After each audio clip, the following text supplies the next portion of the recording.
Welcome back. So we're in 13.2, which is consumer credit. So what is consumer credit? Well, when money is borrowed to finance the purchase of cars, furniture, appliances, and other goods, then it is called consumer credit. Now, real estate mortgages, which are loans to finance home purchases, are also called consumer credit. So, but we're going to be dealing with those in a separate section. And actually, we aren't going to be dealing with those in this course. Unfortunately, we just don't have the time. So we're going to look at general cases of consumer credit, and there's two branches. One of them is called a closed-end credit, and the other one's open-end. Now, the other more common name is going to be installment loans, which is the closed-end, and then revolving loans, which is the open-end. So what's the difference? Well, installment loans involve borrowing a set-up amount up front and paying a series of equal payments until the loan is paid off. So things like furniture, appliances, cars are all examples of items financed through closed-end credit. Revolving loans, though, are similar to installment loans but have no fixed number of installments. You can just keep paying and paying and paying. So what does that remind you of? So the consumer must keep paying until the balance is paid off. Most department store charge accounts and other credit cards utilize open-end credit. So credit cards are opened and they're revolving loans. So they could keep going on forever and ever. So we're going to start with the installment loans. Those ones are a little bit simpler. And what's even nicer about them is that they involve simple interest. So it's all based off of the simple interest formulas that we learned previously.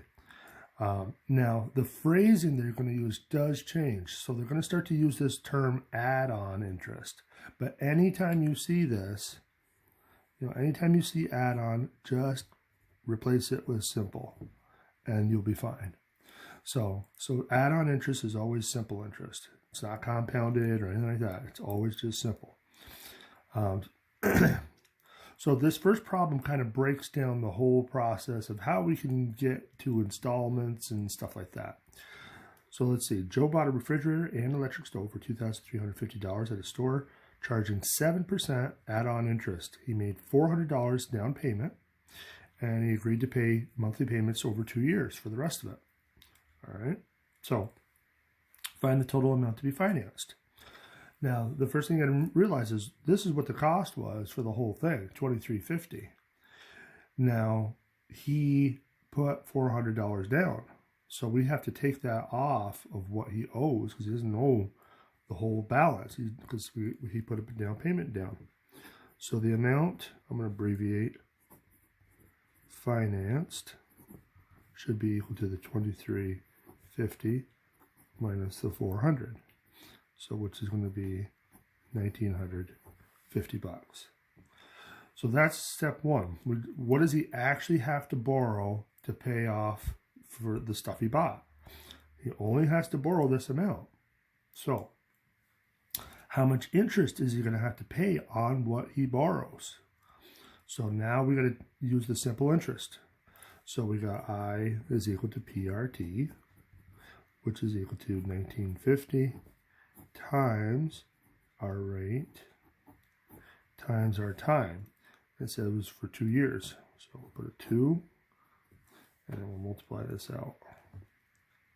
So we got 1950 times 0.07 times 2.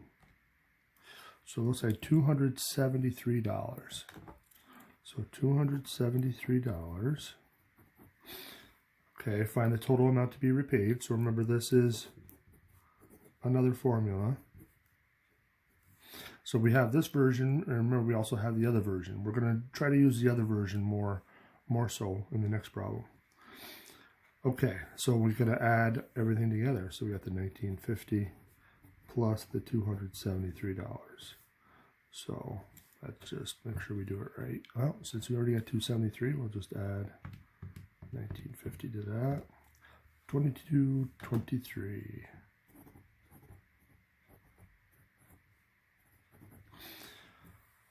Okay, so we know what he's borrowed. We know how much interest is accrued. We know how much he has to pay back in total, but he's doing it over 2 years.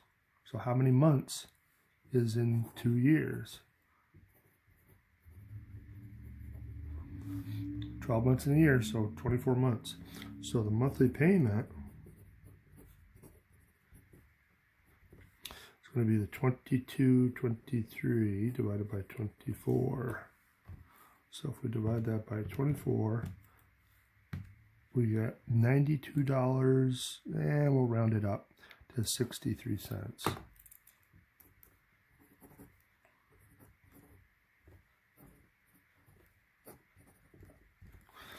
So $92.63 per month is what his payment is. So if he does that for 2 years, that'll pay off all of that stuff, the refrigerator and the stove.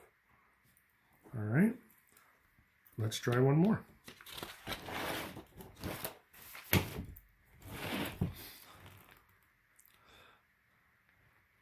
So the next one has the total purchase price of a new home entertainment system is $14,240. Man, that's an expensive one. If the down payment is $2,900 and the balance is to be financed over 48 months at 10% add-on interest, what is the monthly payment? Oh boy.